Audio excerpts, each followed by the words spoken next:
WAHONG Radio Channel gi makha tarakpa thorom da hause mokpuduna laksari message ta adomna khanbirakpa isei thorom tongan ba platform da thorom tabiriba amadi midyeng tabiriba pumnamak pusparani laisromna amuka hana taram nausari ikono na khurumjari ayang ba matam da live chat da lengsin birak liba mayam pumnamak taram nausari. Good afternoon all. Nimai be maning thokong sar suranjoy konsam pia hawishang sir bijoy tongbram nitulai je sanai bi wakha sarita thonglen taram no chari thagachari madam renu toijam nene binarani haikuzam madam renu ise prameshwari ma susila madam gita sandam tongbram maranjana. Good afternoon. Thagachari loina Facebook live ta langsin beiba mayam bosu taram na usari isai mathang lokhasage adom na khanbirakhiba isai singduni puduna laksari ba tawdabu kana gi seino lokhalakadori ba thoram si loiba phawba taminasi khanbirakpa isai sing nungaina tabiu.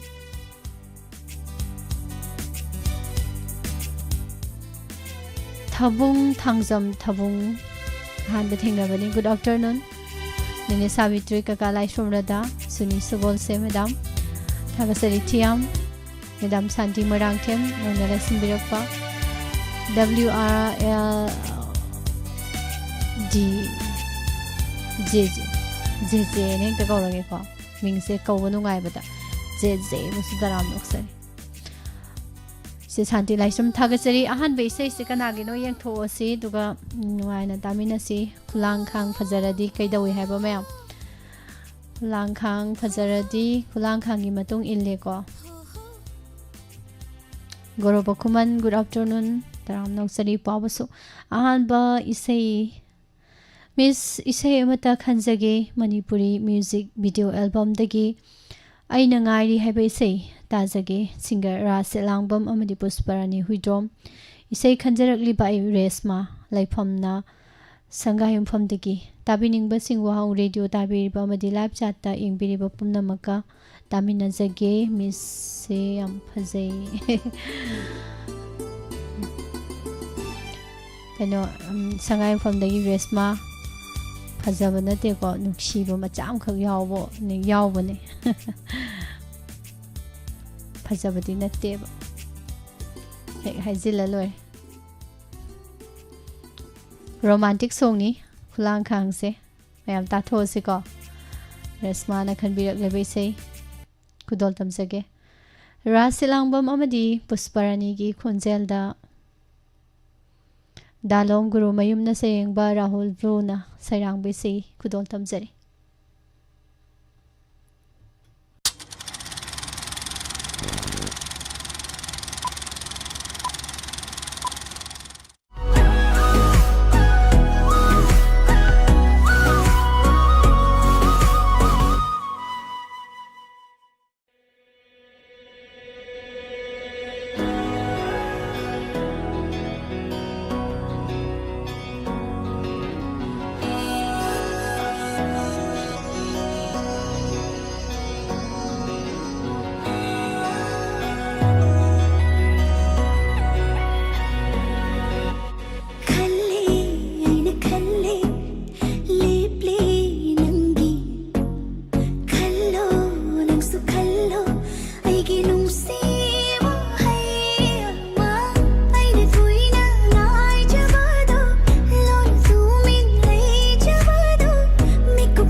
Lady,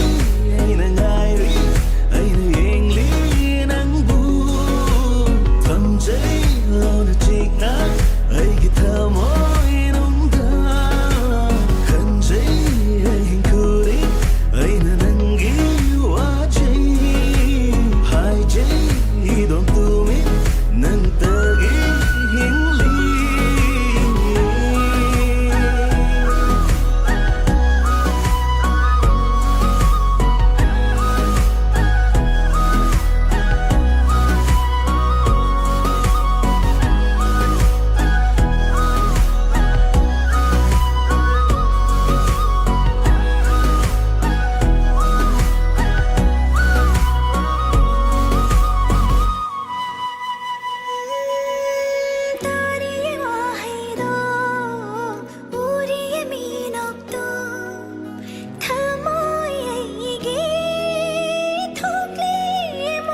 Taram no sari bung anjan hozai ngakpa Madam Saning Khombi Je Chobi Ne Chobi Ma Sobita Soibam Kaka Khamba Smart Man Thagasari Miss Tandan Padama Nauroibam Anjali Taram no sari Ima Ibaman Pabung Zain Kumar Se Sanai Viwaka Sir Suranjoy Boniam gi Mama Daina Christ Taram no sir Ima Budibati Hidam Thank you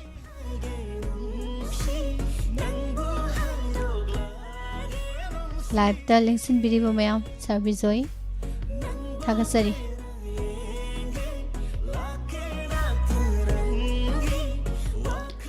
Live from Radalo in Facebook Live ta Priya Hobijam Anjali Singtham Sarah Mahendra Mutum Niha Sahani Nirubema good afternoon Madam Santi Bala Amom good afternoon Hidam Ombi Ima Budipati Somdisulai Virame Thagasari Rocky Laishom good afternoon Kuroba Asina Chingba Mayapum na Putaram no Sari Tomba Oza Tombo Hangzam good afternoon Matagi isay mo lakwasiko kanana KHANBIRAKPA no yengsi Miss isay ariba matatasage mayam su nungay na tabiyo na haibire Kasi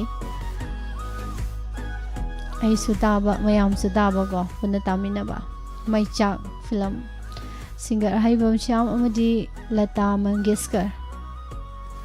pamuba nungsiba tabiningba sing khara giming Renu Toijam Romita Sanasam Brajeshwari Sakhin Bihum Nam Ibem Haning Thaukhong Langlenton Asem Robin Maitei Khumujam Zaning Khom Bilongjam Sobita Soibam Ibem Chaning Thaujam Khamba Toijam and Jeshumila Pramila Mudum Isai Asibu Khanjariba Bijoy Dongbram Thanga na haibi aina khangre simaina oiramani hese sar Bijoy ge isai oiramani se yam phajaba isai ni ne ko pamuba nungsiba nangse simai haiba na tro isai do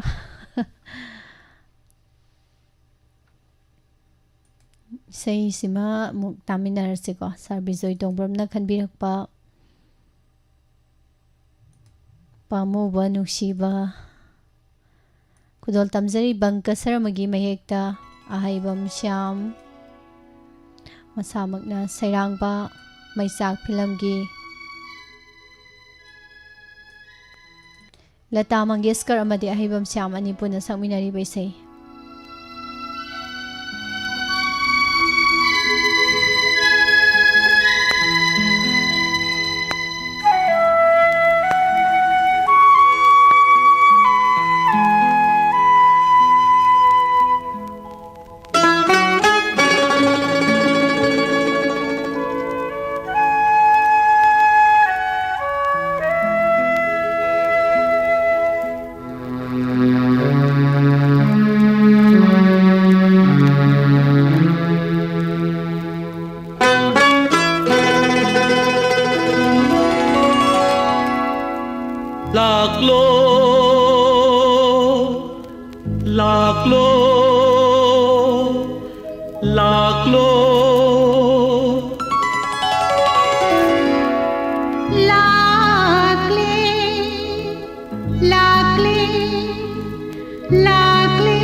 Kadai lao ni Hujieng paloi na na chat min na shi Kadai lao ni Hujieng paloi na na chat min na shi Ma pham ama Thamoi ani na pam jaba Ma pham ama Thamoi ani na pam jaba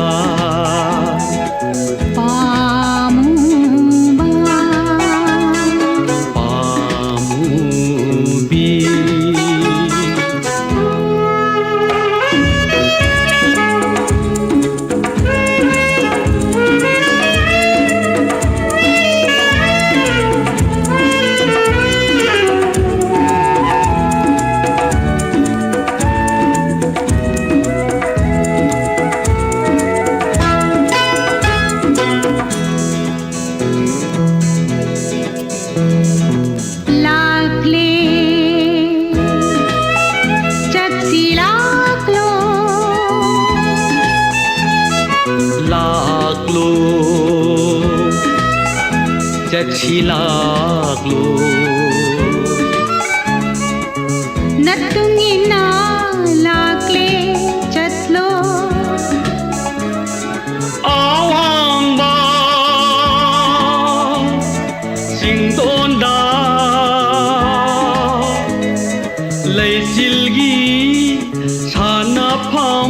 yenglusi natungina lakle chatlo ucar pambi ucal pambi marakta nungsi paumenarusi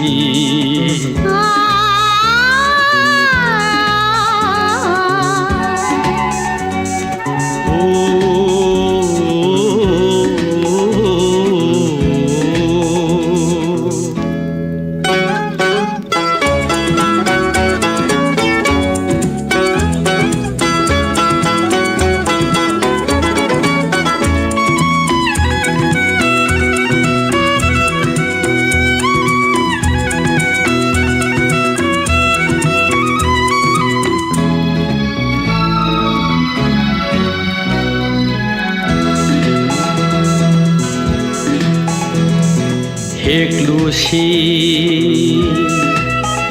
lay chal shuna laklo chatsi heklu rasi kucham nana chachi chatlu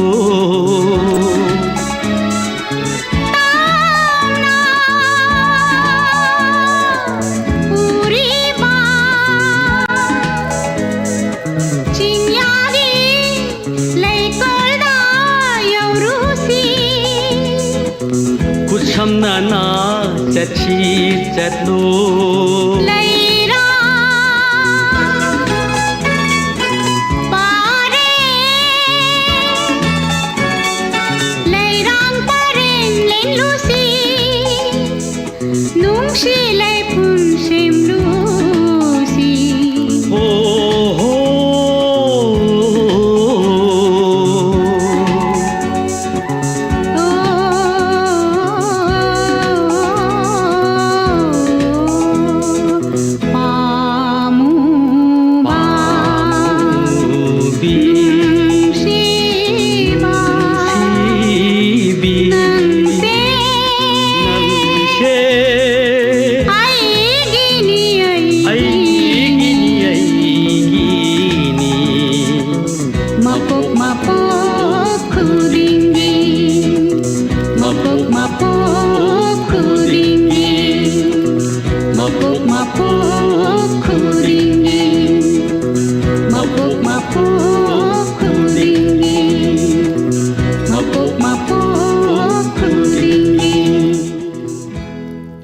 sing bagi sing paturin da sat paga sap heng manai wakan se pai badong naga khanli ko mayam ti kam dawe ai thanda sum hai banu ai te mayam su khara gara phongdok piro ai di sing paturin da pai badong na wakan se ko khal lai rame ne gyan tara khuda ai na pen sang sai Sanatomba Soren Sangbam Nirupema Priya Taram Nausari Thagatsari Anjali Lamsing Biluwang Isai Hausi Khanba Yabra Hangbirappa se Lamsing bi Hausi ki Khanba Yadre ko Isai Khanbagi matam Saturday numita Khangibada Ngai ko Sarbimal Ningombam Taram Nausari Thagatsari Goroba Roki Laishom Sari pundamak ucal pambi marakta nungsi paumenarusi Naubi Hobam Taram Nausari Ima Sobita Soibam Ise Bim Saning Thozam Mustandan Kaka Khamba Smartman Iche Mabem Kaksing Thank you Good afternoon Boniam ni Mama Daina Puni Sela Lita Yankom Sa Dharmendra Hau Taram Nausari Udabu Kuire Madam Saning Khombi Kaka Laishom Rada Yampung Sa Ibung Gurtif Ima Bino Konsengbom Ibung Anjan Hozai Ngakpa Thagatsari Hana Hana Ibung Premjit Withdraw Ima Kumam Bimolata Je se sanai bi wakha चल शूना लाख लो Madam Renu Sarna Bachandra Thongam Ima Ibe Maning Thaukhong Tagasari कुछ हम ना चची Kanana Kari Hai Sakhen Luang Sa Talechin Khuman good afternoon thank you Isai je hore adum ngangba ya ba isai yauradi hekta ngangjarake Sir Khurom Nanawi Taramna Usari Tagasari TV se udaba koire Okram Kala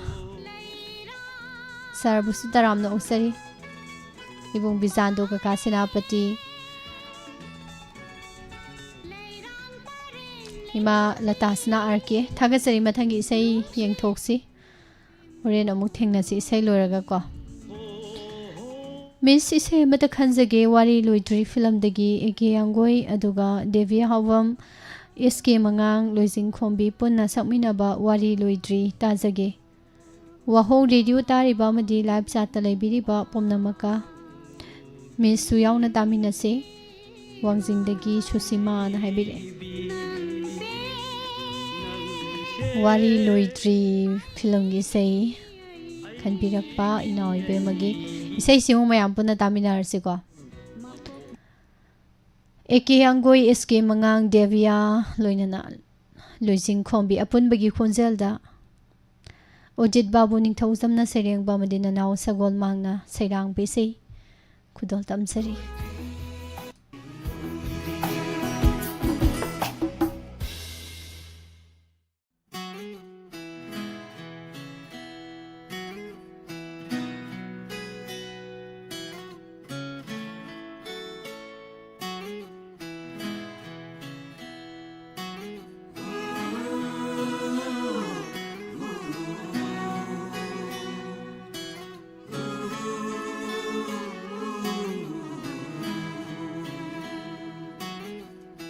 Wasak ngakle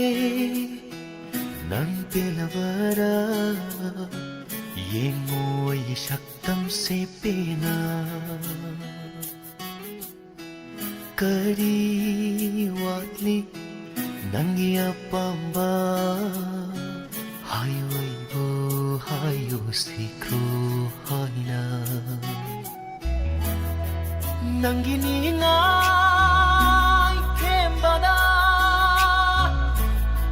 Wang magipun siyoy de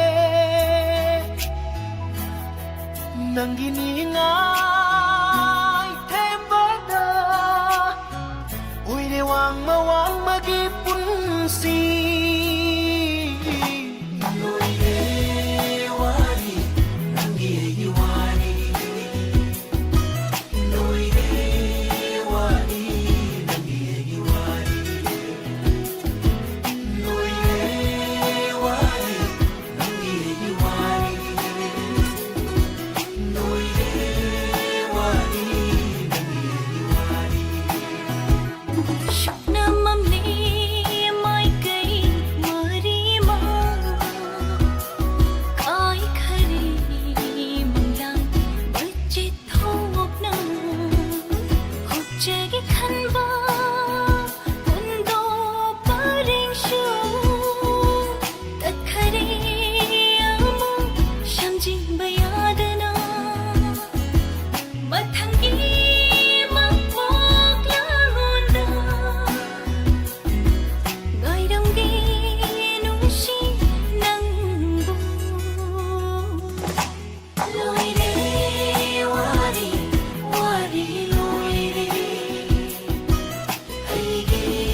Loiteri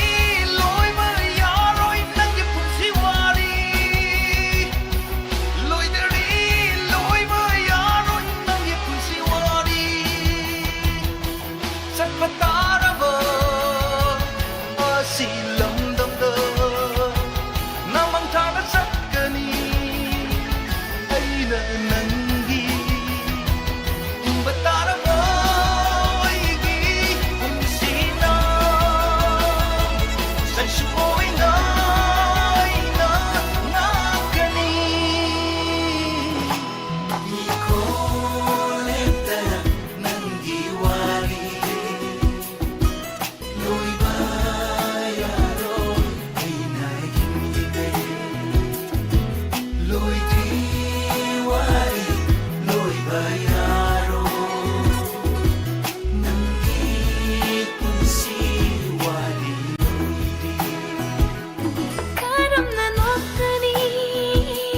lipagi khonjet se kanada tainani kanagi maralo khanglo china khanglo mit oishinara khanglo makhol thopa yabe khanglo ne china khanglo Loire wari nangi wari Loire wari nangi wari Wasaki lipunna punduna thambire Chaknavigi pallona lakpasungamdare Punsigi numit na tajingay da hayranggi Mapok tarit laksyo taway sinanggini Sino masu thawai se kalam ke nam tabi taklam lage asengba nungsiba sa tamdo Loire wari wari loire aigi punsi wari loire Loite wari loiba yaro nangi punsi wari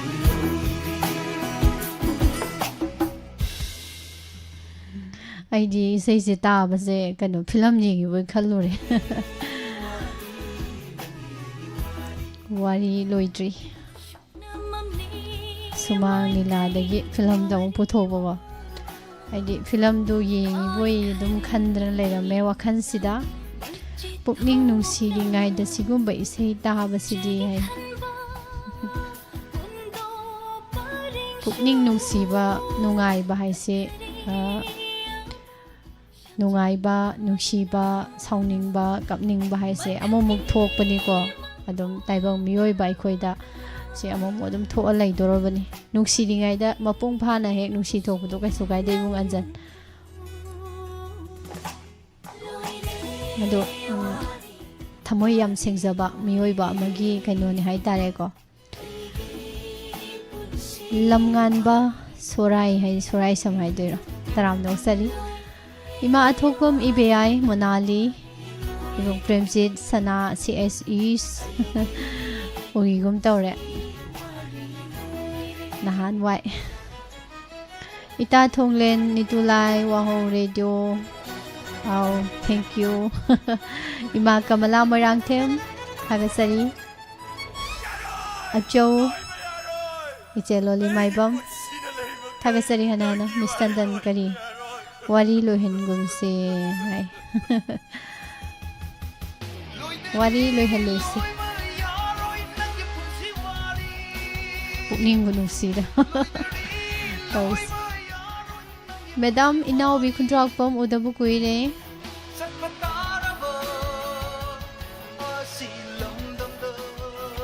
ꯇꯦꯛꯁꯝ family ꯕꯨ ꯁꯤꯇꯥꯔꯥꯝ ꯅꯣꯛꯆꯔꯤ ꯁꯛꯑꯦꯟ ꯂꯨꯋꯥꯡꯆꯥ ꯊꯥꯒꯠꯆꯔꯤ ꯃꯥ ꯁꯨꯁꯤꯂꯥ ꯁꯥꯔ ꯁꯨꯔꯟꯖꯣꯏ ꯆꯦ ꯆꯧꯕꯤ ꯅꯦ ꯆꯧꯕꯤ ꯏꯃꯥꯏꯕꯦꯝꯃꯟ ꯏꯆꯦ ꯂꯥꯡꯂꯦꯟꯇꯣꯟ ꯅꯥꯎꯔꯣꯏꯕꯝ ꯑꯟꯖꯂꯤ ꯊꯥꯒꯠꯆꯔꯤ ꯄꯨꯝꯅꯃꯛ madam Renu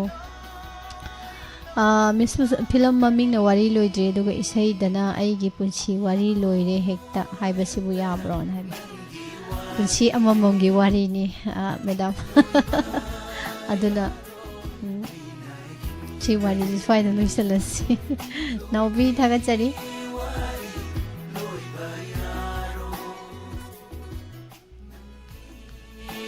Sarbimol kaka samarendra yausan bire sai si taba heri bazala Likla live taram no sari good afternoon naya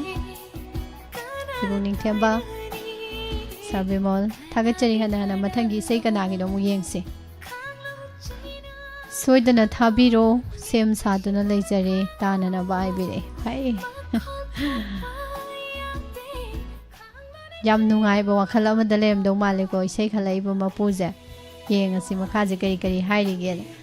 music video song prok sai singer go sai RKR saireng ba sairang ba bipsan lai Dwesi kuman thobal khitri lekai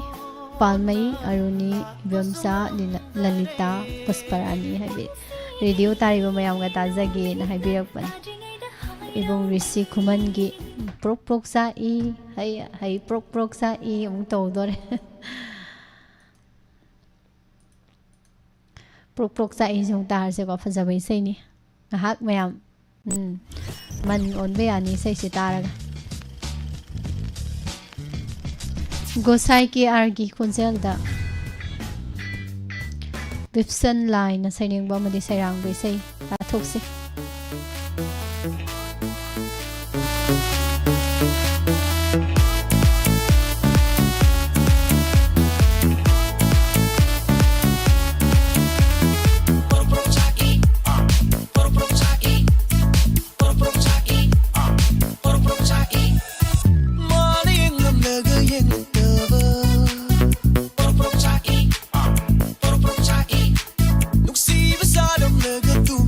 Keep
yam kuin sak halaroisi puk sawgalakani ibong resigi phajabai sei pena ma khon tabaje karino karino phawi talida ai thanda pangai heli mayam de kai marak taba mal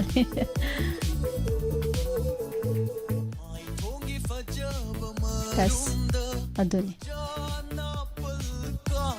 Nini Helen taram no sarima kumam bimolata ibong Sabir Maibong Monali Ma Susila Mangal Madam Zaning Khombi Manavi Brajesuri Sar Dharamendra Hau ibong Anjan Sar Suranjoy Sajida Sahani Thagachari hana hana mayam pumnamak sa iyan aribam imam imcha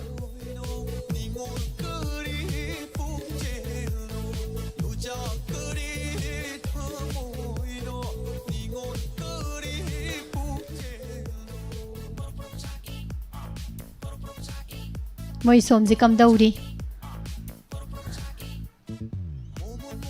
Minakshi thank you se an bathing na bani sar khorom nanaubi gambira sarang them thagachari Rosni ko jam isai ta baje isai ji ta bhairam do mande Rosni di ko anjali matagi isai yeng asiko good afternoon inau pusparani kai khumna jari nungsina kaujari haibire thank you ko waje makhodi thoktromina ai khumbade haidau mandre Minok masajim da penbirani chema lambi sida ngaijarakpa hanglaba punsina kana mabu saisakpa bi bidyabati Rosamaga loinana iche Rosobati iche Ibemsa iche Lalita ibong Doba ibong Gurdip Wahong radio gi thaurambu yaubiriba mayamga loinana tamina jage Romita Hasana cham haibire Lap sign ga sam bisale mawong amne adu set chong ni ko yam harau boga mandra set chong am khalaga lambi sida ngai jarakli hanglaba punsina kana mabu kaurage khaluba mikup sida Hengalai nushi bading kukuding lambi sida ngai jarakli hanglaba punsina kana mabu phajagi ba isai ni yam ta gi ba bi bidyabati sarma zagi khunjel da khaidem London balana sailin de sai lambi sida ngai jarakli hanglaba punsina kana mabu lambi sida ngai jarakli hanglaba punsina kana mabu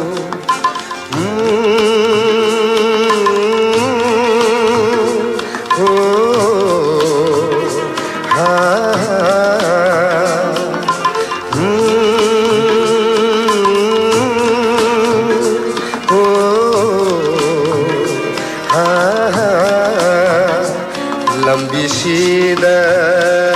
ngai jarakli hanglaba punsina kana mabu kaurege khalluba nungsi mai chakse kaurege khalluba nungsi mai chakse khengalakli asum khamjaba ngamdana lambi sida ngai jarakli hanglaba punsina kana mabu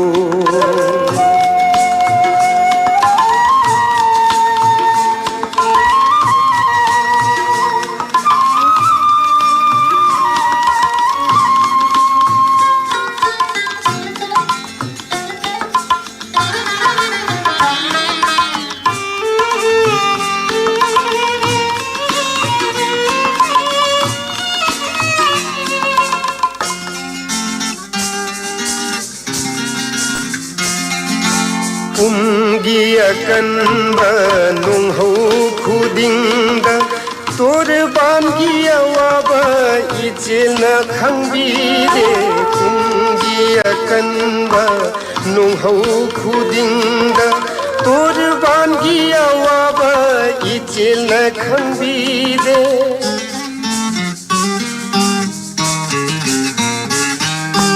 nungthilgi maicha ahina su khangbide ngaijabagi awaba lakadabana khangbide lambi sida ngaijarakli hanglaba punsina kanamabu kaurege khalluba nungsi mai chakse kaurege khalluba nungsi mai chakse khengalagli asum khamjaba ngamdana lambi sida ngaijarakli hanglaba punsina kanamabu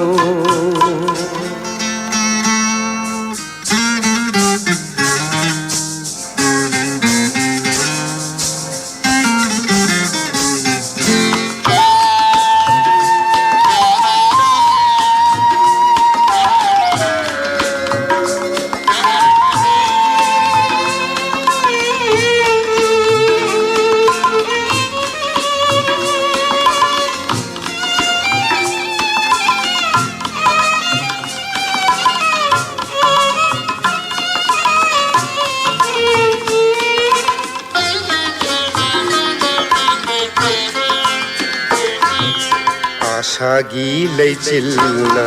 choyai narasu mayol kanglak labasu thamoye ningna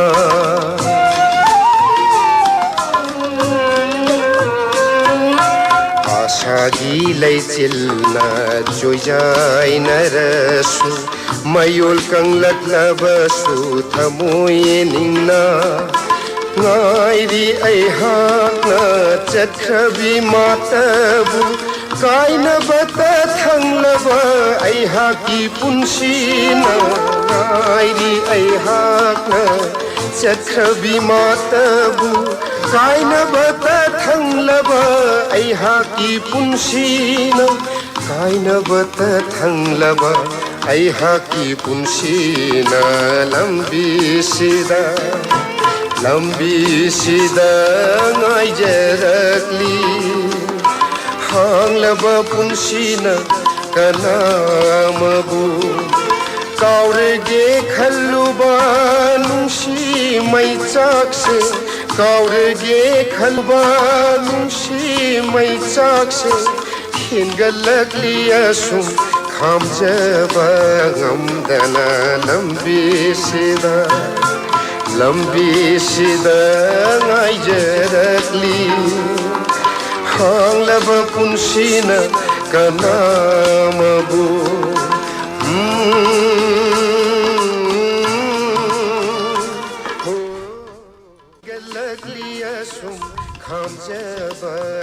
Isai sum taringai pukning nungsiringai sidane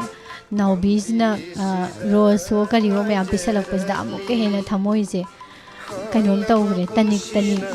paknungda nungsibar kainom tawre mathanta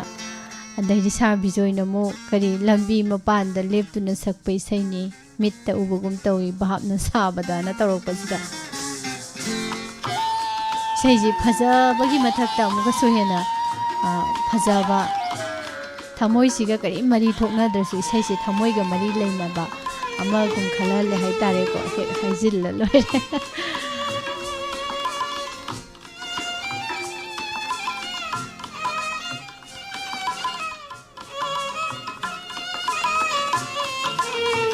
se chong taraga no ise kana na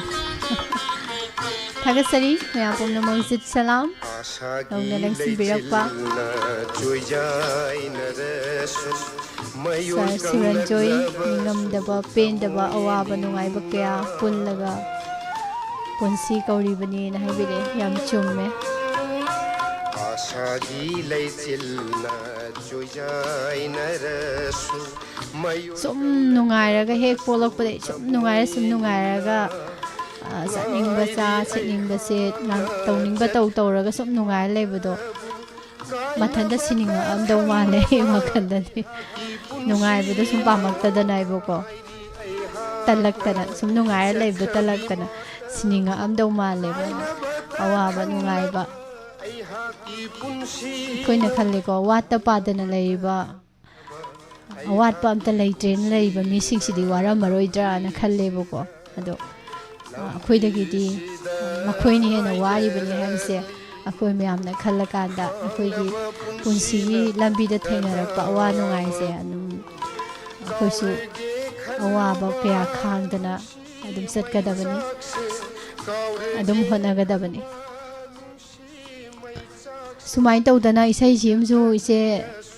ꯏꯆꯦ ꯁꯅꯥꯁꯝ ꯑꯣꯡꯕꯤꯅ ꯈꯟꯕꯤꯔꯛꯇꯅ ꯅꯨꯡꯉꯥꯏꯅ ꯇꯥꯃꯤꯟꯅꯈ꯭ꯔꯦ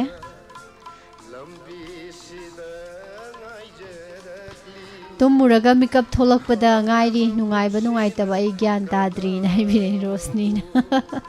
ꯑꯗꯨꯅ ꯍꯦꯛ ꯐꯔꯦ ꯋꯥꯔꯤꯕꯨꯗ ꯂꯣꯏꯔꯦ ꯋꯥꯔꯤ ꯂꯣꯏꯔꯦ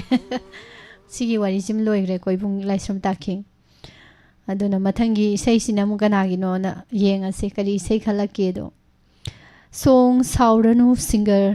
ꯍꯤꯌꯥꯏ ꯂꯩꯃ ꯒꯨꯔꯗꯤꯞ ꯑꯣꯀ꯭ꯔꯝ ꯏꯁꯩꯁꯦ ꯏꯆꯟ ꯄꯨꯁꯄꯥ ꯇꯣꯝꯕꯤ ꯏꯆꯟ ꯄꯣꯡ ꯍꯋꯥꯏ ꯏꯆꯦ ꯂꯨꯝꯐꯨ ꯇꯣꯝꯕꯤ ꯏꯕꯦꯝꯆꯥ ꯂꯂꯤꯇꯥ ꯑꯩꯒꯤ ꯅꯦꯅꯦ ꯑꯔꯨꯅꯤꯒ ꯍꯥꯏꯕꯤꯔꯛꯑꯦ ꯏꯕꯨꯡ ꯒꯨꯔꯗꯤꯞꯅ ꯀꯔꯤꯅꯣ ꯃꯌꯥꯝꯒꯤ ꯃꯤꯡꯁꯦ ꯂꯣꯏ ꯑꯣꯟꯊꯣꯛꯄꯤꯔꯦ ꯇꯧꯔꯤꯁꯦ ꯀꯔꯤ ꯁꯥꯎꯔꯅꯨ ꯍꯥꯏꯕꯀꯣ ꯏꯁꯩ ꯇꯥꯏꯇꯜꯁꯦ ꯍꯤꯌꯥꯏ ꯂꯩꯃꯅ ꯁꯛꯄ ꯏꯁꯩ ꯐꯖꯗꯣꯏꯅꯤꯀꯣ ꯏꯁꯩꯁꯦ ꯁꯥꯎꯔꯅꯨ ꯍꯥꯏꯁꯤꯅꯗꯤ ꯊꯦꯝꯖꯤꯟꯕꯤꯕꯅꯦꯕꯀꯣ ꯊꯦꯝꯖꯤꯟꯕꯤꯔꯛꯄꯁꯤꯒꯤ ꯅꯨꯡꯉꯥꯏꯕꯁꯤꯗꯤ ꯍꯥꯏꯗꯅ ꯀꯥꯟꯅꯗꯦ ꯑꯩꯅ ꯈꯪꯗ꯭ꯔꯁꯨ ꯃꯌꯥꯝꯅ ꯍꯦꯟꯅ ꯈꯪꯉꯝꯃꯅꯤ ꯇꯥꯊꯣꯛꯁꯤ ꯈꯣꯟꯖꯦꯜ ꯁꯩꯁꯛꯄꯤꯒꯤ ꯈꯣꯟꯖꯦꯜꯗꯒꯤ ꯍꯤꯌꯥꯏ ꯂꯩꯃ ꯅꯤꯉꯣꯝꯕꯝ ꯔꯥꯖꯨ ꯃꯨꯇꯨꯝꯅ ꯁꯩꯔꯥꯡꯕ ꯑꯖꯤꯠ ꯅꯤꯡꯊꯧꯖꯥꯅ ꯁꯩꯔꯦꯡꯕ ꯏꯁꯩꯅꯤ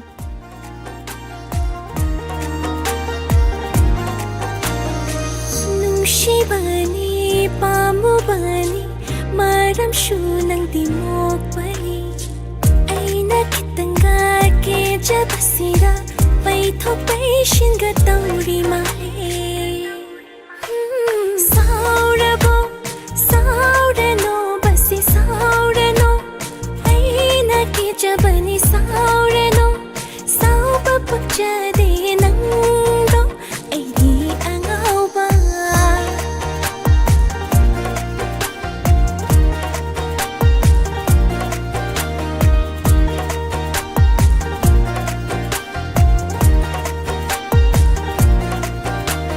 ꯉꯥꯏꯔꯁꯨ ꯉꯥꯏꯒꯦ ꯅꯪꯅ ꯍꯟꯊꯕ ꯑꯩꯒꯤ ꯊꯃꯣꯏꯁꯤꯅ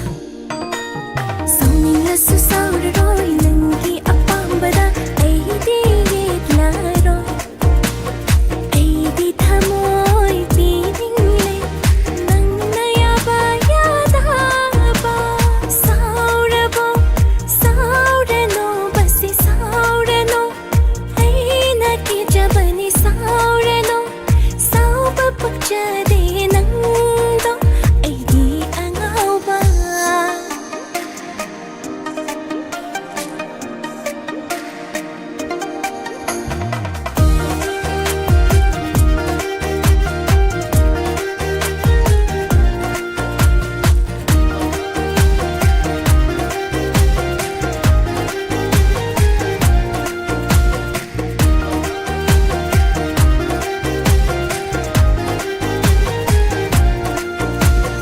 ꯉꯥꯏꯈꯣ ꯍꯥꯏꯔꯁꯨ ꯉꯥꯏꯒꯗꯔꯥ ꯅꯪ ꯑꯩꯅ ꯊꯦꯝꯖꯕꯁꯦ ꯉꯥꯏꯕ ꯉꯝꯗ꯭ꯔꯁꯨ ꯋꯥꯅ ꯈꯪꯂꯁꯨ ꯑꯩꯕꯨꯗꯤ ꯉꯥꯏꯔꯝꯃꯨ 이좀 점잡이 네 못함보이니 ꯑꯩꯅ ꯋꯥꯖꯕ ꯅꯪꯕꯨ ꯐꯪꯂꯣꯏꯗꯔꯥ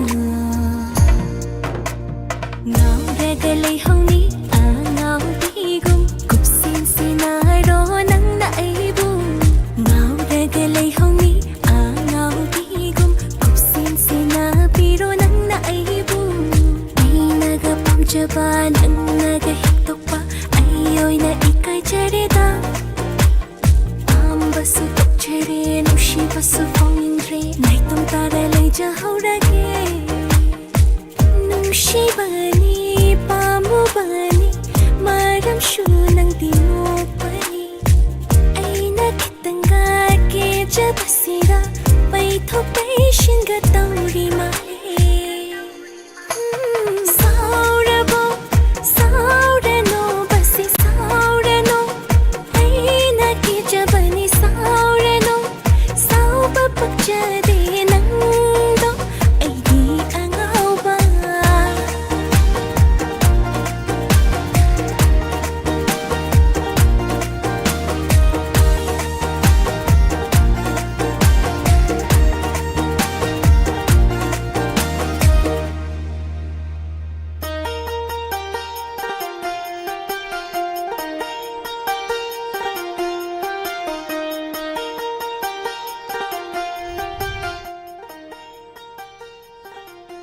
Naha machajing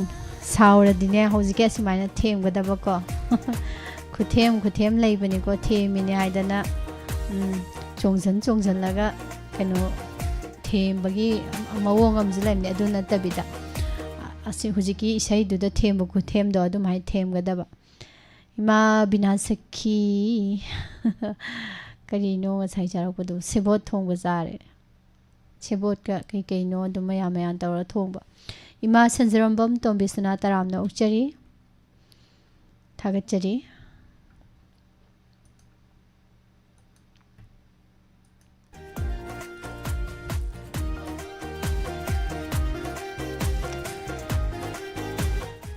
Ibung Somendro Sograkpam good afternoon Ibung Seudavakoya Madam Sorozana Marangtem Taramna Uchari Manali Pabung Zentai Selalita Pretty nam suti loirabo hange suti logi bodo suti loirabra hangini ko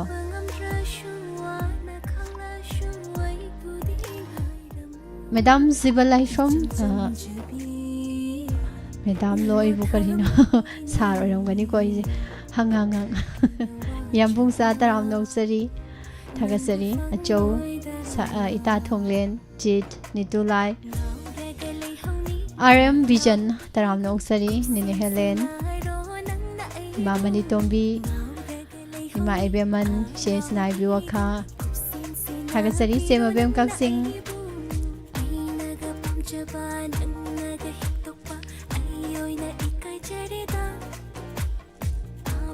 Ibung Gurdiv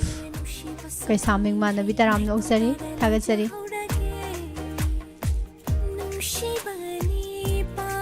Sakhen luang sa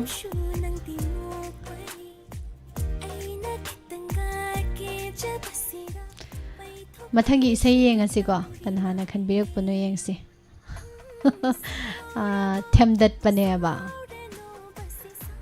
themdat pa naslai bro ai dinga si tang tari sana Mathangi isai kanana khanbirak puno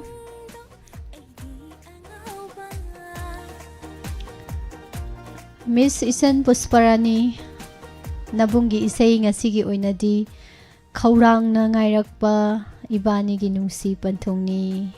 huidrom nawboina sakpe isai do oina mayam ga taminarasi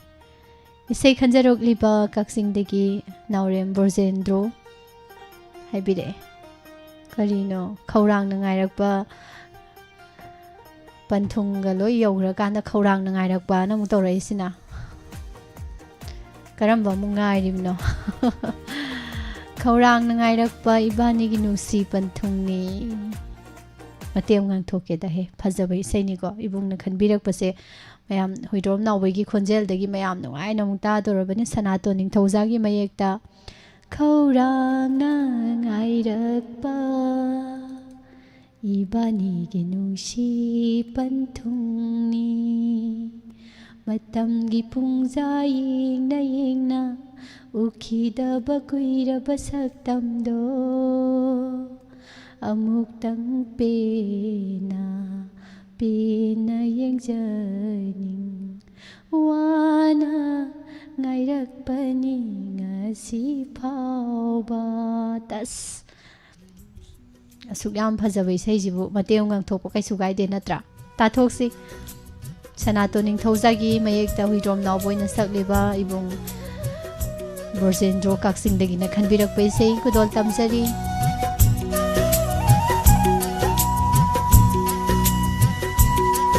khaurang na ngairakpa ibani ginungsi panthumi khaurang na ngairakpa ibani ginungsi panthumi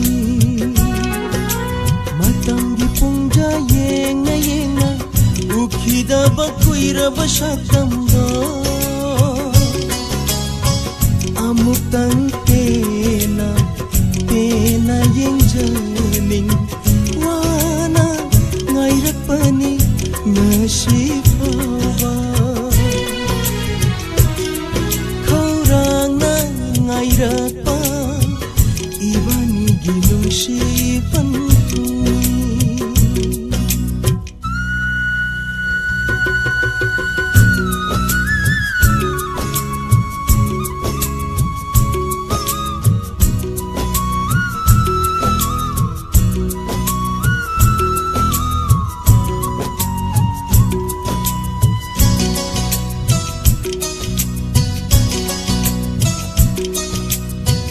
nangna imangda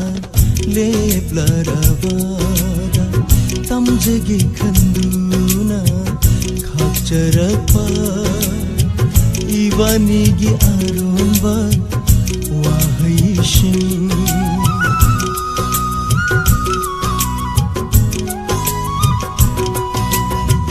nangna imangda leplarabada tamjagi khanduna khakcharakpa aikhoinigi aronba wahaishin panduna leikhare chinbal anida mashina karamba nungsigi khudolo khaurang na ngairakpa ibani ginungsi panthumi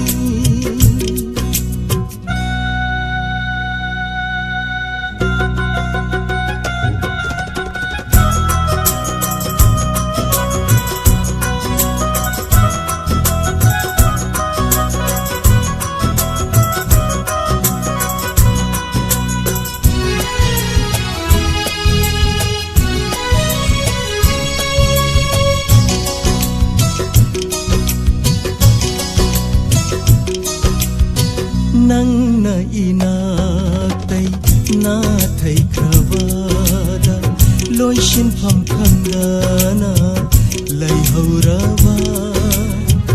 ibani ginungshigi warishin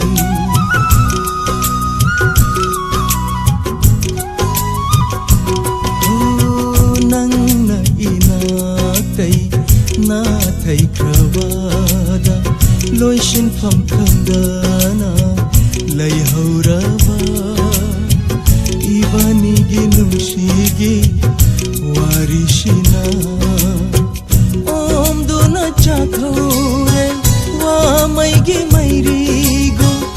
aigi thamoy simba thumna khaurang na ngairakpa ibani ginungsi panthumi ibani ginungsi panthumi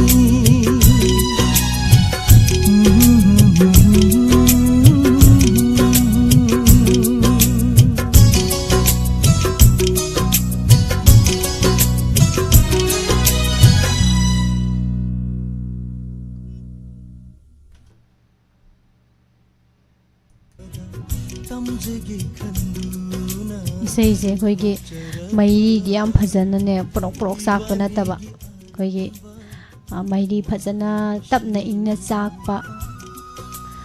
kaino do adugum bani hai tare isai ibong borjen khanbirakpa isai se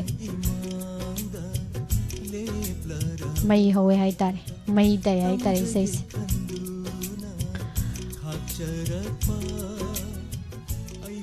swai kan ji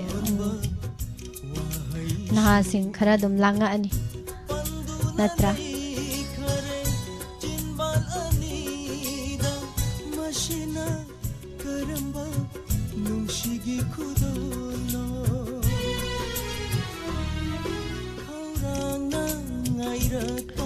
Thagasari mayam pumnamong matamdi laisalaktre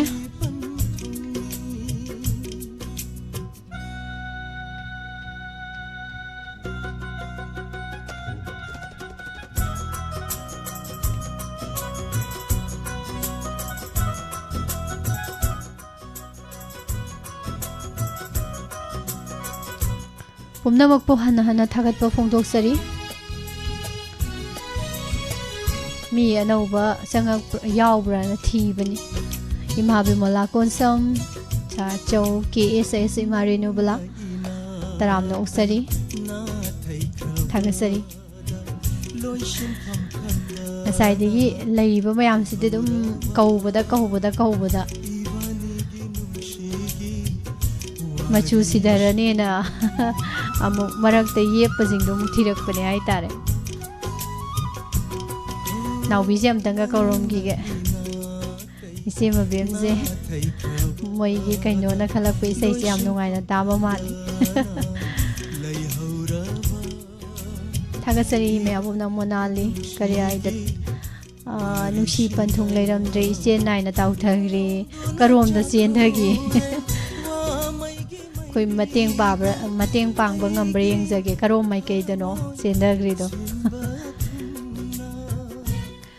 Thagachari mayam pumnama hana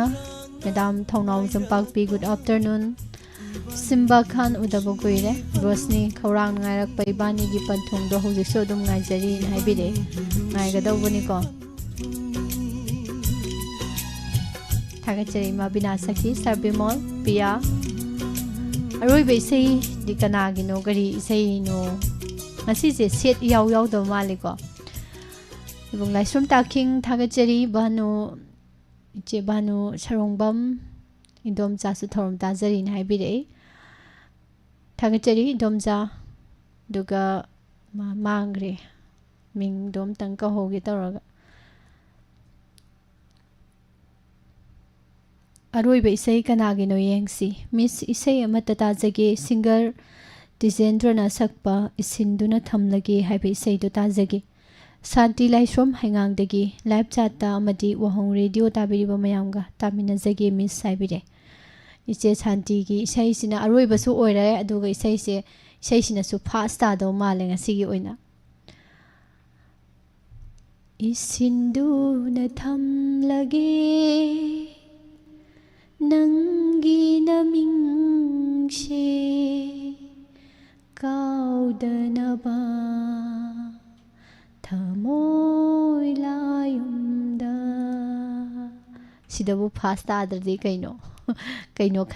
khanaba yai Aroi ba isai taminarsi Sagol Sem Tijendra ki khonjelda Se Santi na khanbirakpa isai pudol tamjari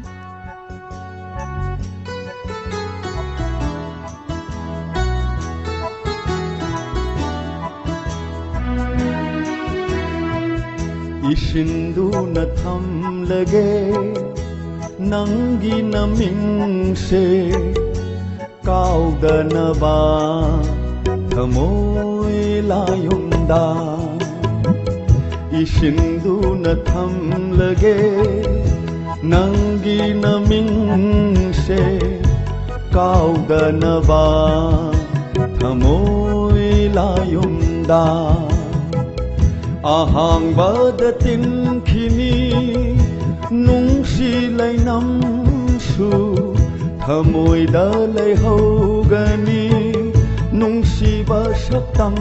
di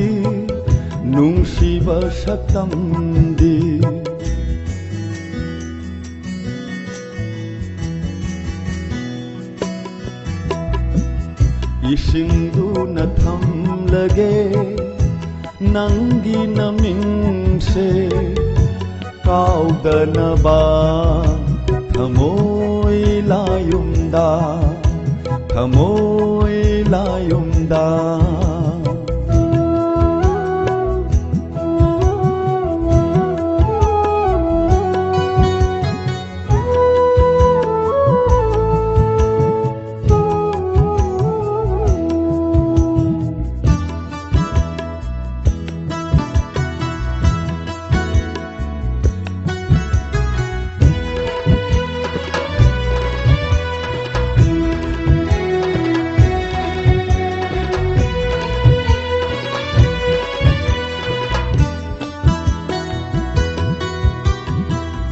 Karino ama haining male chinban mayagi shambruduna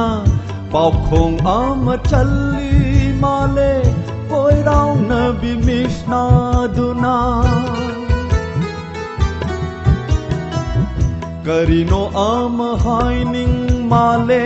chinban mayagi shambruduna paukhong ama challi male koirau na bimishna duna wahang amahang ning male tathak na bimit yeng duna wahang amahang ning male tathak na bimit yeng duna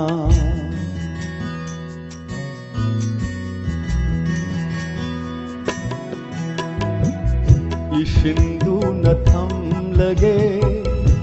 Nangi namingse kaudanaba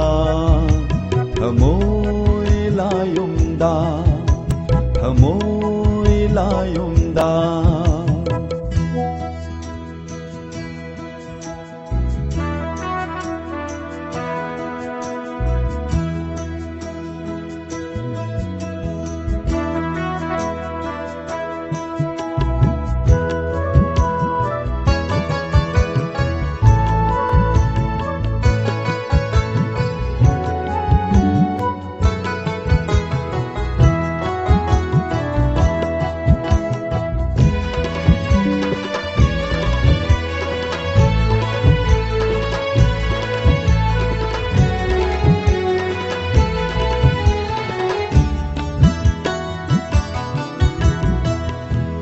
Khong asi thangam dare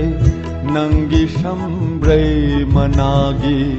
jinghi manam duna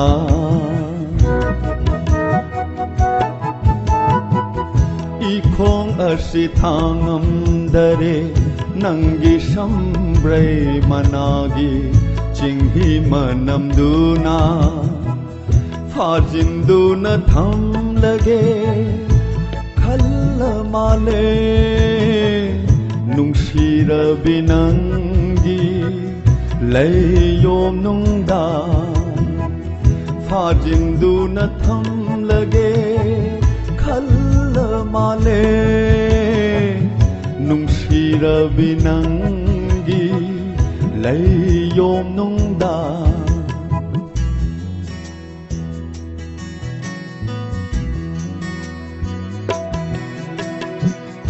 Ishindu na thamlage nangi namingse kaudanaba thamoy layomda ahang badatin khigani nungsi lainamsu thamoy dalai hogani nungsi ba saktam di nungsi ba saktam di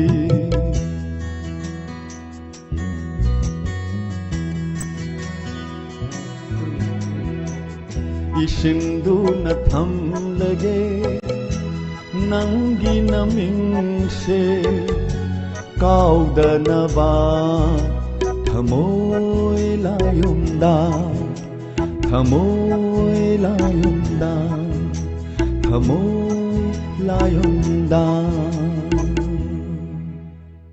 nangi shambrai managi mayam isay sina past tadra ne ngasigi isay mayam maraktagi ikhong asi thangam dare nangi shambrai managi ching kanam hairaktra male dorsu ayo nadi fast ta thokre sei sina ing laura dana ko ise mo bem ni sei siam phajai nungsi na haibire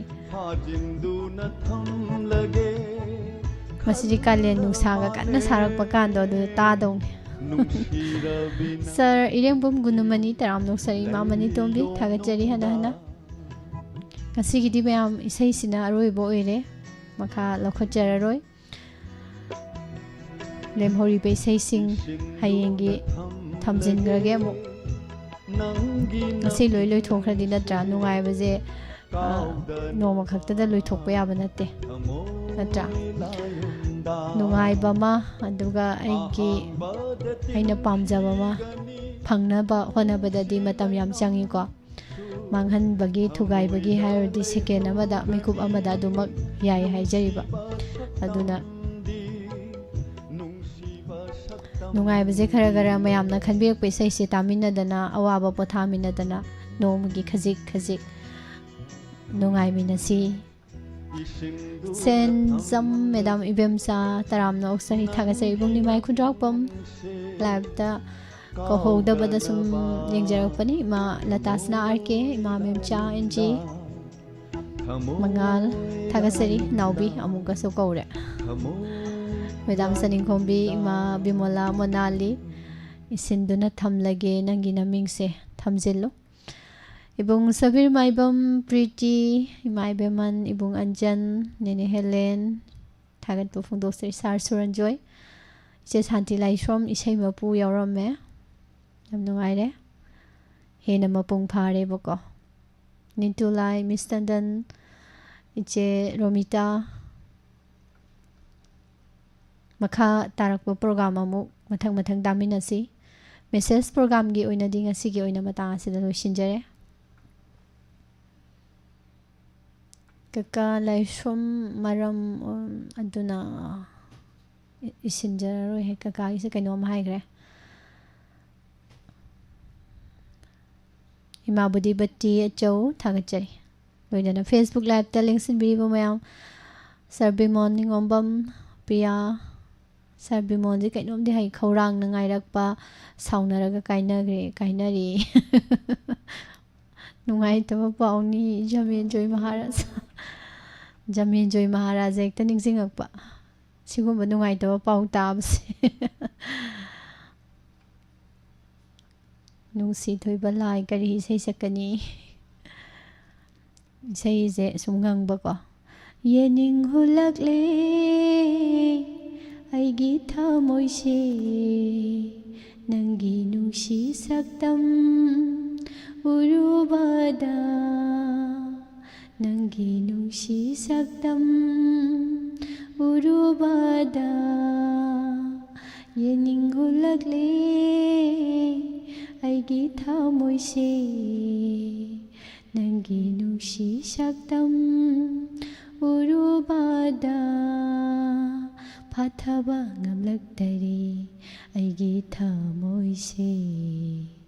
phathaba ngamlaktari aigi wakhal se nangi yakai hallare nangi saktamna yakai hallare yening hulakle aigi thamoi se nangi nungsi saktam urubada khanglamdaba nungsiba khanghalle nangna uruba yenglubada nangi sumat pasaktam aitagi oiningbana khambanba su hairakle khanglamdaba nungsiba khanghalle nangna uruba yenglubada nangi sumat pasaktam aitagi oiningbana khambanba su hairakle mikup amatasu ꯀꯥꯎꯕ ꯉꯝꯗꯔꯦ ꯃꯤꯀꯨꯞ ꯑꯃꯇꯁꯨ ꯀꯥꯎꯕ ꯉꯝꯗꯔꯦ ꯅꯪꯕꯨ ꯅꯪꯕꯨ ꯌꯦꯡꯅꯤꯡꯍꯨꯂꯛꯂꯦ ꯑꯩꯒꯤ ꯊꯃꯣꯏꯁꯦ ꯅꯪꯒꯤ ꯅꯨꯡꯁꯤ ꯁꯛꯇꯝ 우루바다 낭기 농시 삭담 우루바다 Thank you xin lỗi xin là xin mẹ ta lại xin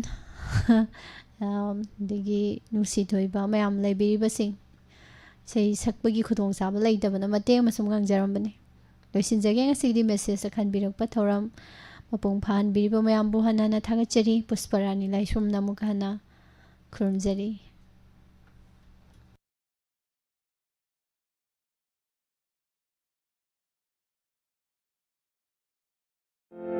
Nungairaba Paujel, Leichal Ayush Clinic and Pharmacy, Advanced Diabetes Healing and Wellness Center, Sagolban Salam Lekai, Mamang Lirak, Jiri Parking. Mafamasida, Ayuki Pung Mapandagina, Pung Manga Faubagi, Layamagi Kudong Shabadu Pizari, Adon Diabetes Laina Navagi Damak, Wabiru Rogan.